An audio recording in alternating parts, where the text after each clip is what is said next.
Let's get to Intel. This is a very interesting story, actually. Lots of, perhaps some left-right horseshoe. A lot of the right people are very upset about it. So let's go ahead and put it up here on the screen. New announcement made by Donald Trump. He says, quote, "It is my great honor to report that the United States of America now fully owns and controls 10% of Intel, a great American company that has even more incredible future. I negotiated this deal with the highly respected chief executive officer of the company. The United States paid nothing for these shares, and the shares are now valued at approximately $11 billion. Great deal for America, also a great deal for Intel, building leading-edge semiconductors and chips, which is what Intel does. Fundamental to the future of our nation. Make America great again. Thank you for your attention to this matter." And so this has invited a lot of very interesting discourse. Just to give everybody some more details, we can put the Wall Street Journal story up on the screen, which gives some of the details. Basically what it does is it converts CHIPS Act grants into equity. So they were going to get this money anyways from the government. What it does is converts to equity in the company. And what it basically says is it's going to be followed potentially by other types of these deals. Under the terms, the $8.9 million in grants that had already been awarded to Intel from 2022, but had not yet been paid, will just be transferred to equity in the company with basically a swap of that. They won't even have any like voting, direct control in the overall thing. They're paying some, quote, $20.47 a share, which is actually a discount, apparently, from what was recently offered to the Japanese-controlled SoftBank, just so everybody aware. But the point is that it's a bigger question about government control and whether the government should have a say in how these type of companies operate. And this is a big, like, libertarian, more like Koch brothers, traditional free market view. And what I would say is an industrial policy view. And it's actually important for everybody to sit and to think about the story of Intel. Intel was the flagship American semiconductor manufacturing company. It remains one of the only major semiconductor manufacturers in the United States today who creates their own fabs. This is another important thing. A lot of people don't understand this. NVIDIA and AMD, two of the largest shares of market cap chip companies, they don't make anything. They design them, and TSMC makes all of it. Intel is the only one that actually knows how to make it. Now, why does that matter? Because if 90% of advanced manufacturing for chips happens on the island of Taiwan, one of the literally most geopolitically unstable places in the world, that seems to be like a little bit of a choke point. And maybe one where America has an advantage in moving away from that. That's why we're both supportive of the CHIPS Act. Well, everybody needs to understand this. If you leave it to the free market or to American capitalism, Intel is the story. You shut down the fabs, you become less competitive. Meanwhile, Samsung, which is AKA a branch of the Korean government, TSMC, AKA a branch of the Taiwanese government, SMIC, AKA a branch of the Chinese government, are gonna eat your lunch because they don't care about profit and loss statements on a shareholder. They will subsidize the shit out of the industry to roll it up and to let Intel basically sacrifice itself on the altar of, quote, free markets, because it's easier to outsource than it is to actually build shit, especially here in America. So then the question is, how do you accomplish that? Now, the grants themselves, part of the problem is that they're not stringent enough, in my opinion, to make sure that they do not continue a lot of this MBA-style process. So the question is, how do you actually compete, if it's even possible, with TSMC, with SMIC, with Samsung, with all of these chip manufacturers who build actual fabs? One way is the current way with the CHIPS Act, where we're trying to get those companies to build here in America. I don't think there's anything necessarily wrong with that. But part of the problem is still, it's not an American company. You still don't have nearly as much control as you would for national security purposes. Taiwan's always gonna be Taiwan first. Korea's always gonna be Korea first. China, I mean, what? They're the best at being China first. So shouldn't we have some sort of answer? And so before I get your take, Krystal, we gotta put out Senator Bernie Sanders, the GOAT as always, sticking to his principle. Let's put it up here on the screen. Here's what he had to say.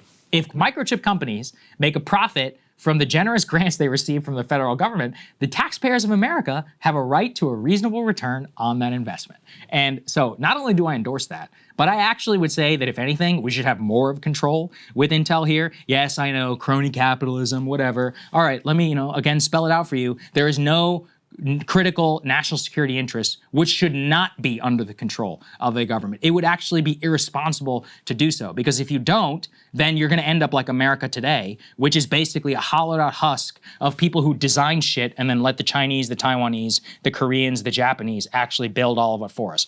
God help us if we're ever actually in a bad situation. That's my overall take. Bernie's principle, 100% agree with. Unfortunately, I just know that Trump is going to use this to do some like stupid, corrupt. A gold chip.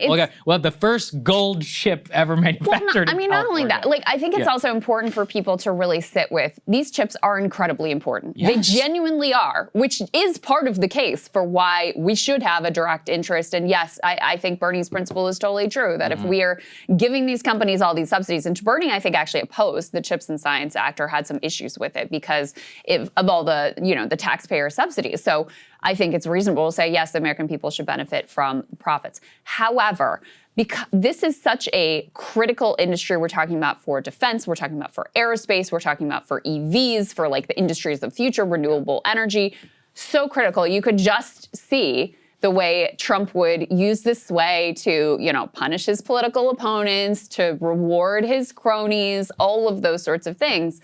And so that's why it's like, well, we'll see. I mean, it's kind of like with the tariffs, right? In general, do I support some, protectionist policy in key industries? Sure. Does this man execute that in any sort of like a reasonable way in the American interest? No. He executes all his policies in his own interest. Well, it's all about him personally having more power, money, influence, control. And so that's why I can't totally be like, let's go with this. It's and a Venn diagram. I know you have some of the same reservations. Of course I have the same reservation, right? Like I said, all they got to do is build a gold chip and give it to him. They'd be like, oh, okay, cool, I'm good. I don't need to make anything else here. Right. But I still think it's worth fighting because all of Wall Street and all these other people are up in arms. They prefer the NVIDIA AMD model, which is pay for play. And I think that's ridiculous, which is basically grants NVIDIA and AMD, as long as they pay their 10% to the US government, they get to do business in China. No, we decide whether you do business in China or not. And again, the question is, this is the value problem and the American problem in a nutshell. Have you ever noticed every time you buy a laptop and you open it up, what does the word say? It says designed by Apple in California. Designed by Apple in California. Manufactured in Guangzhou, Shanghai, whatever. Same thing with all these chips. The reason NVIDIA and AMD are so massively profitable is because they take the service sector part of our economy, which we're great at, right? We have all the world's talent and we design all this stuff, but Taiwan makes it. Over 80% of NVIDIA chips manufactured in Taiwan. I think it's 90% of AMD manufactured at TSMC. The actual nitty-gritty of the manufacturing, we don't do it. Why? Super expensive. If you look at the history, there's a Acquired podcast. If anybody wants to go and listen, I highly recommend. On the history of TSMC, 48% of initial startup capital for TSMC, Taiwanese government. People don't understand. This is not an industry which you can compete by the quote free market. It will not happen. You will get crushed by state capitalism. And in fact, this is, again, I would ask all these conservatives and all that, let's look at the model, because their claim is state capitalism can't work. Really? BYD doesn't work? That's news to the largest and one of the most profitable car companies in the world.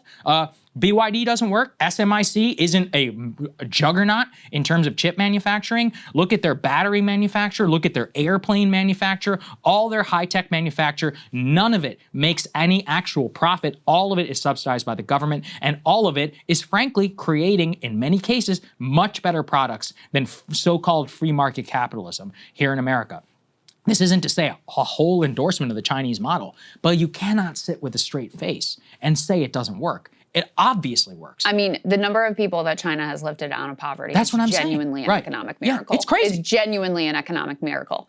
However, do we think that Trump with Howard Lutnick and these people are going to be have the long-term interests of America in mind, and even have the even if they did have the capability to like plan strategically and execute on a a whole industrial policy? Of course not. And so on the one hand, look, I hope that there are some, bold Democrat out there somewhere who's looking at all of this and can say, okay, well, they sort of laid down the marker here. We can take this model and we can expand and we can actually do it in the American interest. I hope that maybe that exists.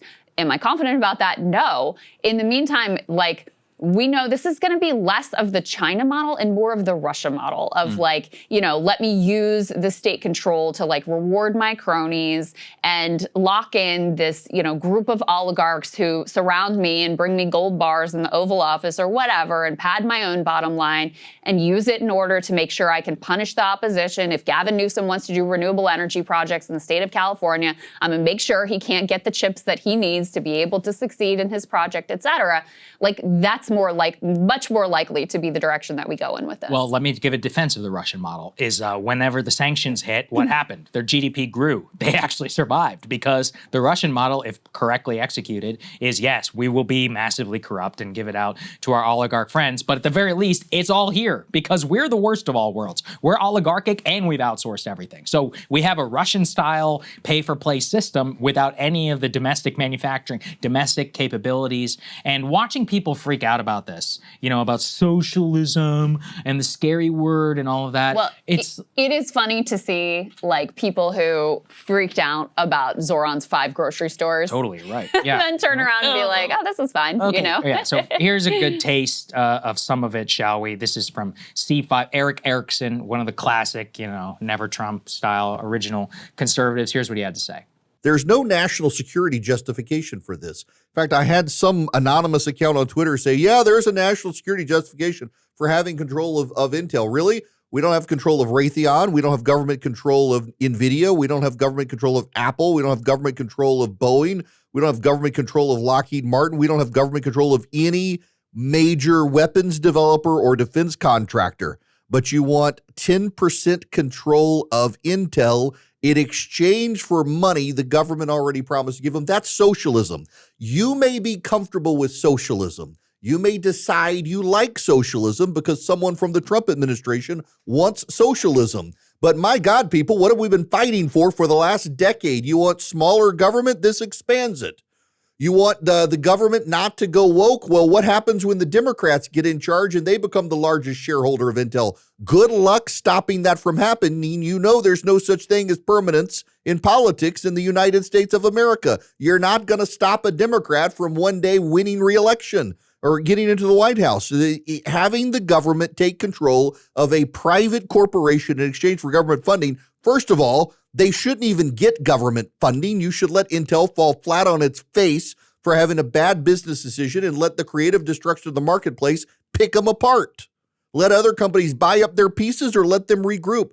A government bailout, what this does is it causes a distortion in the marketplace, something called a moral hazard, where more and more companies realize they can take extraordinary risks and fall flat, irresponsible risks, not extraordinary risks, irresponsible risks. And the government will just say, well, give me 10% of your company and I'll make you right.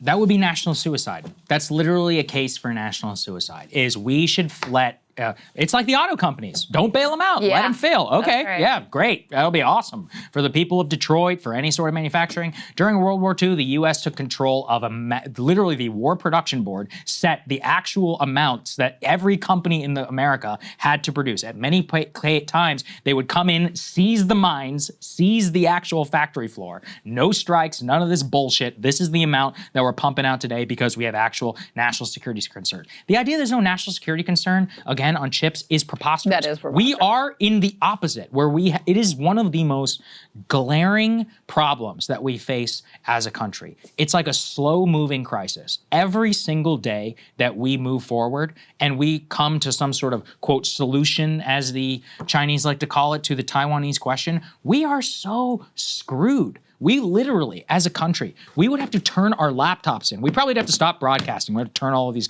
computers in because the government would need to rip the chips out of them for missile production or any of that. People do not understand how vulnerable we are. Fabs and all that takes 5, 10 years to come online. It is so difficult, massively capital intensive. Again, the only reason the Taiwanese are where they are is because they subsidized the hell out of it. It's because they knew that we were so dumb that we would let our companies fail. And the best part is, Morris Chang, where do you think he learned everything that he got? Here, from Texas Instruments. He came to America. He learned our system, and he's like, yeah, these guys are idiots. Went back to China, went back to Taiwan, game over. Killed us. Same with, with the Koreans and more. So anyway, look, I understand your concern, but the benefit actually is, sure, 3.5 years of Trump, it's probably going to be dumb. All right, let's all be honest. But it's staying, and that's a good thing. We'll see. I think it's a good thing. We'll see how it all pans out. Look, I will say, at least Erickson is consistent. The number of Republicans who, panic over the 5 grocery stores and then they have nothing to say about this is pretty funny to me, pretty entertaining. Nobody actually believes that for a national security industry that you should leave it to the free market or creative destruction. Some people do. But that guy does. This has been but a lot of people do in this town. Because that's been the de facto policy for years. Is let's let all of the, pharmaceuticals go overseas. Let's let, also any sort of critical production. Let's not have any sort of a national strategy or, and let's not care certainly at all about the way that we're destroying the lives of the working middle class in this country. I mean, that has been the policy. What Eric Erickson is describing, that continues by and large to be the policy of America. And that's the issue, right? I thought that we all fought against that. I thought that if you look at a poll or whatever, they would be like, it's preposterous, the idea that you should not have chip manufacturing or, frankly, pharmaceutical manufacturing, oil refineries, nuclear reactors, anything that sustains something. We are so outdated and increasingly embracing national suicide. And it's watching it all happen every day is disgusting. I just recently was talking with someone about the old model of America in World War II, which a lot of people want to look at and venerate as a production. The country, the B-17, Boeing, and who we are. Yeah. One of the benefits that we had as America was we were a country that was able to churn out all of this weaponry and these tanks. We did it with machines and with a population and a troop force which knew how to do that to mobilize. And what we were fighting were the Germans and the Japanese, who were people who didn't have mass production but had highly specialized, almost artistic types of manufacture, where for the Japanese Zero or for the very first jet engine that the Germans were ever able to create. We're the Germans now. We're the Japanese. We have these crazy expensive B-2 bombers and all this stuff. Do we have the fuel to fly them? Do we have all of the bombs or the ammunition or the chips to actually put into them? No, we're the Germans now. And putting it in that terms is really important for people to understand. We have moved away from that mass production economy to this highly specialized one that actually in a crisis would never be able to function. And that's really, honestly, it's scary. Russia today is a much better model for a country who's able to survive as a result of a crisis. And so anyway, this puts us, hopefully, I think, on a better direction. Well, if it all ends with, a Democrat coming in and nationalizing pharma, I will retrospectively say, yes, look, what Dem would be dumb enough not to at least say that on the campaign trail? Seriously. All of them? Huh? You really think so? Yes. At this point? Maybe you're right. I don't know. Name one that would be nationalized pharma. Somebody's got to say something about it. Maybe you're right. Maybe we're so captured. You think Gavin Newsom is going to say nationalized pharma? I don't know if there's that many pharma countries. You think Gretchen Whitmer? These people are... I wonder where they all... I didn't need to look into it for where their manufacturer bases are. Because, most of them are European anyways. Screw them, all right? Anyway. There's a lot, I think, in New England. Anyway. Hey, if you like that video, hit the like button or leave a comment below. It really helps get the show to more people. And if you'd like to get the full show, ad-free, and in your inbox every morning, you can sign up at breakingpoints.com. That's right. Get the full show, help support the future of independent media at breakingpoints.com.